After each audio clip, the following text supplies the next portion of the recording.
जो बहुत सोता है उसको कभी योग सिद्ध नहीं होता। सच्ची मानिए, 3 घंटे नींद में काम हो जाता है, अधिक से अधिक 4 घंटे। ये सोना हमारे लिए बहुत हानिकारक है और ये सोना हमारे लिए लाभदायक भी है। दोनों बात समझना। जिसका स्वभाव बन जाता है कि जहां बैठे वहीं सो गए, जहां बैठे, ऐसा हमने देखा है। बैठे 2-4 मिनट जहां एकाग्र घोंटा बजने लगे, ये क्या है? ये दलिद्र है क्यों? अरे तुम साधक हो, ये दलिद्रता क्यों? क्या यही उपासना में तुमने सिद्धि प्राप्त की है? जहां बैठ जाओ वहां तुम लड़खड़ा गए, लार बहने लगी, सोने लगे, घोटा बजने लगे। ये दलिद्रता है, ये तमोगुणी है। ऐसा नहीं। एक बार नींद को समय दिया है, 3 घंटे 4 घंटे, आ जाए तो आ जाने, उसको निमंत्रण नहीं देना, राधा राधा राधा, और जग कर फिर वैसे ही अपनी दिनचर्या, कोई भी फर्क नहीं पड़ना। आप अभ्यास कीजिए, कोई फर्क नहीं पड़ेगा। कई दिन बराबर जगने पर भी आपकी दिनचर्या पे कोई फर्क नहीं पड़ेगा। जो अपना स्वभाव बिगाड़ रहे हैं वो अपना नाश कर रहे हैं। अधिक पड़े हैं, सो रहे हैं, ये ठीक बात नहीं है। बार बार जो अधिक पड़े रह करके सोने का अभ्यास किए हैं, वो कहीं भी रहे, उनको बार बार नींद सताएगी। पड़े रहने में जिनको सुखानुभूति हो रही, सोने में जिनको सुखानुभूति हो रही, वो भजन क्या करेंगे? जो ज्यादा नींद लेते हैं उनकी गाढ़ नींद कभी नहीं होती है। मतलब अब सो चुके, थक गए, ऐसा नहीं आएगा। उनको बहुत प्रकार से विघ्न पड़ने लगते हैं, स्वप्न आदि आने लगते हैं, नींद का स्वरूप लंबा हो जाता है, 10 घंटे 12 घंटे। हमको एक ने बताया था कि हम केवल भोजन के लिए उठते हैं और अपने कमरे में ही पड़े रहते हैं, 18 घंटे वो सोते हैं। वह क्या जीवन आपका है? ये जीवन है? सोना बहुत हानिकारक है। अरे हम परमार्थ के पति के, जितनी बार नाम जप कर ली वो हमारे बैंक में जमा हो गया। सो के क्या बर्बाद करना है? 3 घंटे 4 घंटे, इसके 5-6 घंटे वो उनके लिए है जो बहुत श्रम परायण है, परिश्रम करते हैं शरीर से, साधक के लिए नहीं। 3 घंटे पर्याप्त है। आप अभ्यास करके तो देखिए, 3 घंटे में आपको बिल्कुल 24 घंटे के लिए तृप्ति मिल जाएगी। हाँ बिल्कुल ठीक है, अभ्यास कर लीजिए। दिन में लेटे रहने पर भी 1 मिनट नींद नहीं। अभ्यास कीजिए। अभ्यास अमृत है और अभ्यास ही मृत्यु है। आपने जैसा अभ्यास कर लिया, अमृत का अभ्यास किया तो अमृत है, और मृत्यु का अभ्यास किया तो मृत्यु है। भोगों का अभ्यास करना, सोने का अभ्यास करना, प्रपंच में अधिक रुचि रखना, ये सब मृत्यु है। नामामृत, लीलामृत, रूपामृत, धामामृत, इसका अभ्यास करो, अमृत है ये। शरीर उसका बहुत सोने पर भी आलस्य से भरा रहेगा। आलस्य के कारण वो भजन में जे भी बैठेगा 2-4 मिनट में ही माला छूट जाएगा और नींद आ जाएगी। ऐसा दर्शन होता है। वो बहुत कोशिश करते हैं, बस ऐसे हो जाते। ये कैसे हो गया? तुम्हारा क्या अभ्यास है? ऐसे कैसे कोई हम पे ऐसे कैसे हावी हो सकता है? कोई हमारे ऊपर ऐसा कैसे शासन कर सकता है? चाहे नींद हो या काम हो या क्रोध हो, आप क्या हो? आप समझो, आप भगवान के अंश हो और आप इतना अधीन होते चले जा रहे हैं शरीर के। सत्संग हो रहा है, आप मुंह बगाड़ के सो रहे हैं। कीर्तन हो रहा है, आपको झटके नींद के आ रहे। धिक्कार है आपको जीवन को। आप साधक हो, आप उपासक हो, ये क्या हो रहा है? जहां आपको संपूर्णतया सावधान होकर चैतन्य रहना है, वो आप सो रहे हो। कैसी आपकी दिनचर्या, कैसी आपकी साधना है? आप हो क्या? विचार करना चाहिए। डांटने की विषय नहीं है, कोई तुम्हें जगाए विषय नहीं है। भगवत कृपा से जीवन में कभी अलार्म नहीं बजाया कि हमको इतने बजे उठना है, पता नहीं उठ पाए कि ना उठ पाए। अभ्यास योग युक्त चेतसा नान्यगामिना, ऐसी स्थिति हो कि हम उठ ना पाए तो बात अलग की है।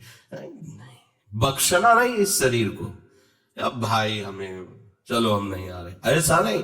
अगर सांस है, दम है, बिल्कुल इसको बख्शना नहीं। हम केवल आपको उपदेश नहीं कर रहे, बख्शना नहीं। शरीर के प्रति इतना प्यार नहीं दिखाना कि वो हमारे प्यारे से हमको दूर कर दे, ऐसा नहीं। ये जड़ वस्तु है, ये चैतन्य नहीं है। तुमसे ये चैतन्य है, तुम अपनी चैतन्यता को समझो, इसके अधीन हो रहे हो। ये तो बहुत बुरा लगता है जब कोई साधक सत्संग में या माला लेकर भजन करने में या पाठ करने में सो रहा है, तब लगता है। ग्रंथ सामने खुला है, थोड़ा पाठ कर, ऐसे ऐसे। एक जगह दर्शन किया, दर्शन कर ले जाते तो भागवत का स्वाद है। ओ श्री जी के सामने भागवत पढ़ते पढ़ते नाक और माथा पूरी भागवत में रख दिया, और 2500 लोग आ जा रहे हैं ऐसे। तो उनको जैसे कहते हैं, पंडित जी श्री हरिवंश, हाँ हाँ श्री हरिवंश। अभी हो क्या रहा है, क्या हो रहा है? अगर आपके अंदर नींद है तो आप चैन से 1-2 घंटे सो लीजिए और फिर बैठिए, चैतन्य होकर बैठिए। ये अपमान है शास्त्रों का। आप चैतन्य घन प्रभु के वचन पढ़ रहे हैं, आपको नींद आ रही, प्रभु की चर्चा हो रही, आपको नींद आ रही। कभी विषय चर्चा में आपको नींद आई? कभी फिल्म देखने में नींद आई? नौटंकी नाटक देखने में, रिश्ते नातेदारों से बात करने में, रिश्ते नातेदारों, आपका लड़का विदेश में रह रहा हो, उसकी कोई बात बता रहा हो, आपको नींद आएगी? नहीं आएगी। लेकिन अपने परम प्राण स्वरूप आत्म स्वरूप श्री प्रियालाल की चर्चा हो रही, आपको नींद आ रही है। अब हो क्या हो, जरा विचार करके देखिए। तो ये आलस्य के कारण उसके भजन में भारी बाधा हो जाएगी। उसका योग कभी सिद्ध नहीं होगा जो अधिक सोता है। सबसे प्रार्थना है, आप अपने लिए नींद का समय निश्चित करें अपने हिसाब से, शरीर का परिश्रम देख करके। अब जैसे जो उपासक रात भर सेवा में लगे रहते हैं, हम उनके लिए कहेंगे कि चाहे दिन हो चाहे रात हो, आप 4-5 घंटे आराम से सोइए। प्रार्थना है कि सोइए, क्योंकि आप जवान साधक हैं। सोएंगे तो आपकी इंद्रियां फिर भजन में लगेंगी। आप अपने को देखिए, यदि आप कोई सेवा बल वाली नहीं करते हैं तो 4 घंटे से ज्यादा आप नहीं दे। अच्छा उपासक 3 घंटे में हो जाता है। अब आप लोग देख लीजिए, अपनी एक दिनचर्या में नींद का समय आप निश्चित कीजिए, और जो निश्चित कीजिए उसे कम से कम 10 वर्ष से तो निभाइए। या 2-4 दिन में दिनचर्या बदल जाती है, ऐसे नहीं होना है। साधु का ऐसा नहीं होता। कुछ नियम लो तो 10-5 वर्ष से तो चलो, 2-4 दिन में सब फिसल जाते हो, क्या फायदा है? एक नियम लो, हम इतने घंटे सोएंगे, हम छूट देते हैं आपको। आप अपने आप ने नियम लो कि हमारा इतने घंटे में हो जाएगा। उस घंटे को आप लिख लो अपने सामने कि मुझे इतने घंटे केवल सोने के लिए सत्संग में अनुमति है, क्योंकि हमने वहां इतना नियम लिया था। आप ले, बताने की जरूरत नहीं। आपके द्वारा लिया हुआ नियम फिर आपसे कभी नहीं टूटना चाहिए। स्वीकार करो आप अंदर से कि आप इतना सोएंगे, पर लिमिट हम बता देते हैं। शरीर अधिक श्रमित जो सेवा में होता है 5 घंटे, गृहस्थी है तो 6 घंटे, साधक है 4 घंटे। भजनानंदी को कहना ही नहीं पड़ेगा, 3 घंटे में हो जाता है। इसी के अंतर्गत आप चयन कर लीजिए। 6 से 7 में मत बढ़ना, क्योंकि सत्संगी हो, इतना भारी श्रम तुमसे नहीं होता। बलराम ब्रजवासी है, 20 वर्ष की बात बता रहे, एक दिन की नहीं, 20 वर्ष की नित्य दिनचर्या से वृंदावन की परिक्रमा, और कितनी मेहनत से चक्की चला करके 150 रुपया करके घर परिवार चलाना, संत सेवा करना, सत्संग सुनना, ये सब गृहस्थ है, परिवार है, भागे घूम रहे हैं परमार्थ के लिए, नंगे पैर पूरे वृंदावन। 20 वर्ष पानी गिरे, पत्थर गिरे, कोई मतलब नहीं। इतनी इतनी एड़ी फट गए एकदम। अब उनको क्या कहोगे? साधु नहीं कहोगे तो क्या कहोगे? ब्रजवासी हैं, रात दिन प्रभु का नाम स्मरण, सत्संग, परिक्रमा सबका, और मेहनत उठा उठा के बोरा भर बेचना, उसमें कहीं 10-20-50 रुपया बचा लेना, परिवार का पोषण करना। आपके लिए तो कोई सेवा ऐसी नहीं मेहनत वाली। फिर आप इतना लंबा सफर कैसे सोच सकते हैं? वो गृहस्थ होते हुए 2-2:30 बजे जगते हैं, तब अपनी दिनचर्या पूरी करते हैं। हो सकता है रात्रि के 10-11 बज जाते हो, दिन में वो चपकी में रहते हैं, कब सोते होंगे? और 20 वर्ष की दिनचर्या हम उसकी बता रहे हैं। आप विचार करो, आप साधक हैं, आप विरक्त हैं, या आप संसार से निवृत्त होकर वृंदावन वास करें, आप कितना सोते हैं? ये बंद करो, शरीर को सुखी करना बंद करो। ये शरीर को सुख देने की बात महा दुख मोल लेना है। निश्चित करो आप अपने समय को सोने का। कर लिया? कर लिया? हाँ, अपना समय निश्चित करो। जो समय निश्चित किया हो, 4 घंटे, 5 घंटे, 6 घंटे, ये धाम है, यहां झूठ नहीं चलेगा। अगर 6 घंटे निश्चित किया तो 6.25 घंटे नहीं होना चाहिए। उसी को आप विभाजित कर लीजिए, 4 घंटे रात्रि में सो लीजिए, 2 घंटे दिन में सो लीजिए। आपको अगर 6 घंटे सोना है, 4 घंटे सोना है, 3 घंटे आप रात्रि में, 1 घंटे दिन में विश्राम। अगर आपका रात्रि में हो जाता है तो दिन में विश्राम की जरूरत नहीं, आपको इस पर आना पड़ेगा। आपसे कांच छोड़वा रहे हैं, मणि पकड़ा रहे हैं आपको, घाटे का सौदा। आप क्या कर रहे हो? मणि देकर कांच खरीद रहे हो, और आपका कांच छोड़वा के मणि। इंद्रनील मणि श्याम मनोहर 7 कुंभ तन गोरी, इनके समीप चलना है, इनकी जूठन पाना है, इनके साथ खेलना है। ये सौभाग्य प्राप्त करने के लिए जो असत धारणाएं हैं उनको मिटाना होगा। जागृतो नैव च अर्जुन, ये तो अधिक सोने वाले की बात हुई। अब कह रहे हैं अधिक जागने वाले को भी सिद्धि प्राप्त नहीं होती। जो बिल्कुल सोता ही नहीं है ऐसे होते हैं। पूरी पूरी रात चली गई नाम कीर्तन में, पूरी पूरी रात चर्चा में चली गई, 2-2, 3-3 जन केवल बैठ गए और प्रभु की पूरी रात चली गई। सामने योग वासिष्ठ रखा हुआ है, उसी पे चर्चा हो रही। कैसा नशा! तो आप क्या समझो, उसमें नींद आएगी क्या? जो इंद्रियों को खुराक मिलनी चाहिए वो मिल जाती है। बड़े बड़े महापुरुषों को देखो, राय रामानंदाचार्य जी, राय राम, उसका तन्मा प्रभु चैतन्य देव, पूरी पूरी रात चर्चा हो रही, पूरी पूरी रात कीर्तन हो रहा है। क्या होता है कि सुबह सब ऐसे लुढ़के हैं नींद में? नहीं, यहां उनकी बात हो रही है जिनकी अभी रुचि भजन में नहीं हुई है। उनको समय से सो जाना चाहिए, समय बर्बाद नहीं करना है। जो नींद का समय दिया है उसमें नींद आए या ना आए, हमें सोने के लिए नहीं लेटना है। जब लेटे देखा हाँ इस समय से इतना समय लेटने में देना है, नाम शुरू किया, तन्मय हो गए। जब नींद आई, जब आंख खुली बस फिर मंत्र में तन्मय फिर लग गए। ये भजन है, इसको ऐसे प्रमाद में मत डालिए। यहाँ दिनचर्या हो गई, अब पड़े हैं, करवट बदल रहे हैं, समय निकलता चला जा रहा है, आज सत्संग में क्यों नहीं आए, सो गए थे, ऐसा नहीं होना चाहिए। जो बिल्कुल नींद नहीं लेता उसका अभ्यास ठीक नहीं होगा, उन्हें अंतर भजन में बाधा पहुंचा देगा। जो ऊंचाई पर चढ़े हुए महापुरुष हैं वो सत्संग और नाम कीर्तन और भगवत चिंतन से ऐसी सामर्थ्य प्राप्त कर लेते हैं कि वो कई दिन भी ना सोए तो उनको विक्षेप नहीं होगा कि परेशान है, इनको तो नींद ही नहीं आई है। क्योंकि उनके जागने में इंद्रियों को वो सब मिल जाता है जो सांसारिक पुरुष को नींद में इंद्रियों को विश्राम मिलता है, उनको भजन में मिल जाता है। परंतु उस स्थिति तक पहुंचने के लिए समय से सोना आवश्यक है। जब विश्राम और इंद्रियों को खुराक नींद की मिल जाती है तो वो भजन में हमारा ज्यादा सहयोग करते हैं। इसलिए उचित समय निश्चित करो नींद का, और उतना ही आप उसको शयन के लिए दो, नींद आए या ना आए, ठीक समय पर उठ जाओ। उठने की प्रवृत्ति का होता है कि सबसे पहला काम, जहां आपकी घड़ी पे दृष्टि गई कि हमारा समय उठने, तो सबसे पहले बिस्तर से हट जाओ। आप ओढ़े हो उसको तुरंत हटाओ। गर्मी है या पंखा ऐसी जो भी चला, तुरंत पहले उसको बंद करो। सुविधाओं को पहले हटाओ, फिर बैठ जाओ।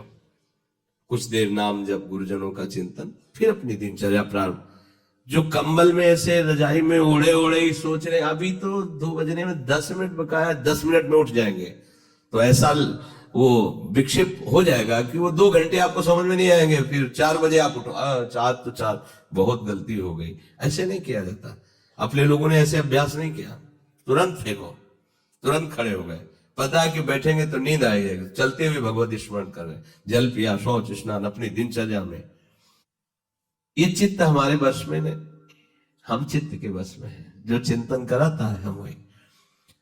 कल एक उपासक प्रश्न कर रहे थे कि कभी कभी हमारा मन कहता हम निहाल हो गए, कभी कभी मन हमको कहता कि कुछ नहीं मिला।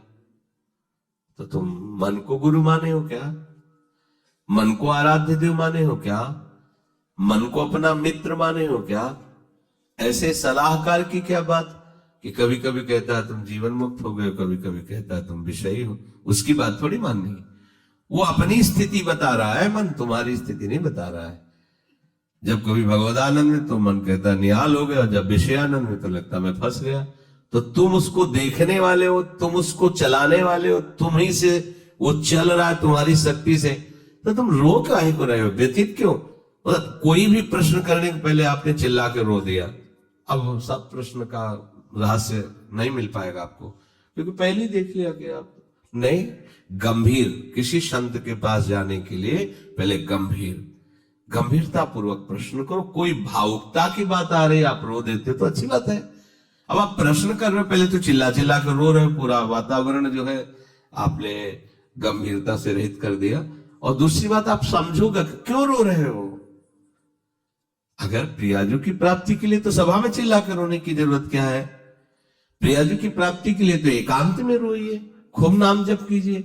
अगर सभा में आए हैं प्रश्न करने के लिए तो गंभीर रहिए और मुस्कुराते हुए प्रश्न कीजिए। ये रोना धोना नहीं, ये एकांत का विषय है। अपने आराध्य देव के विषय में कभी भाव आ रहा है तो बात अलग की है।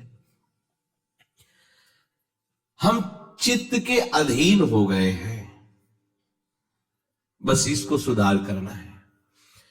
चित्त की 5 अवस्थाएं होती हैं, उसी को मन कहते हैं, उसी को बुद्धि कहते हैं, उसी को आम कहते हैं, समझना।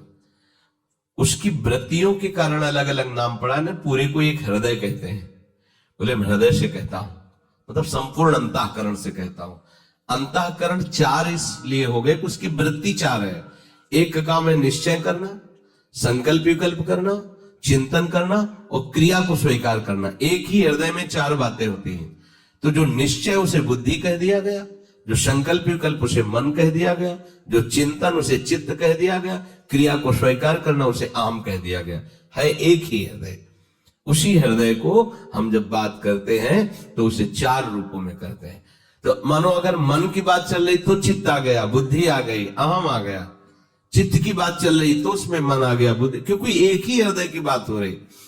तो 5 अवस्थाएं मानी गई हैं। बहुत ध्यान से सुने, तो इसमें हम अपने चित्त को भगवदाकार कर सकते हैं। चित्त की 5 अवस्थाएं शास्त्रों में ब्रह्म ऋषियों ने मनन करके पाया है। मूढ़ता, मूढ़ अवस्था, क्षिप्त अवस्था, विक्षिप्त अवस्था, एकाग्र अवस्था और निरुद्ध अवस्था। ये 5 अवस्थाएं पाई गई हैं। इनमें 2 से भजन नहीं होता।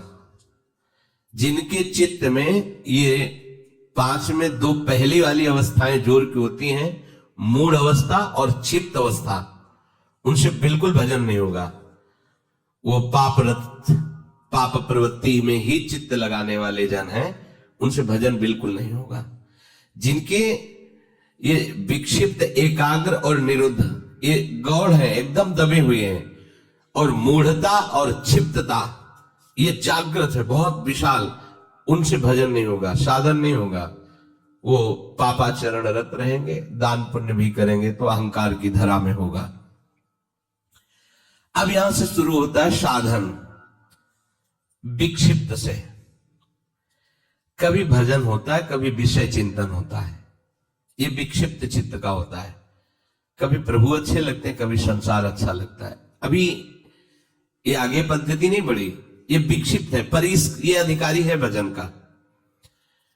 इस अधिकार वाले उपासक को जब साधु संग मिल जाता है और सत्संग मिलता है, तब वो बार बार सत्संग के प्रभाव से विक्षिप्तता को अगली पद्धति में बदल देता है, एकाग्र। अब वो एकाग्र होने लगता है कि मेरे जीवन का उद्देश्य केवल भजन है, केवल प्रिया प्रीतम की प्राप्ति है।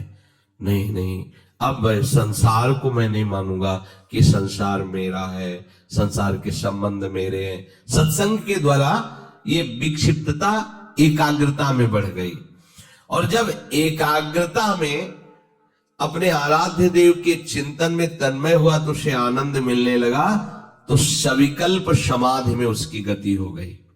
सविकल्प, अभी विकल्प चल रहा है पर वो सम अवस्था को प्राप्त हो रहा, आनंद का अनुभव होने लगा।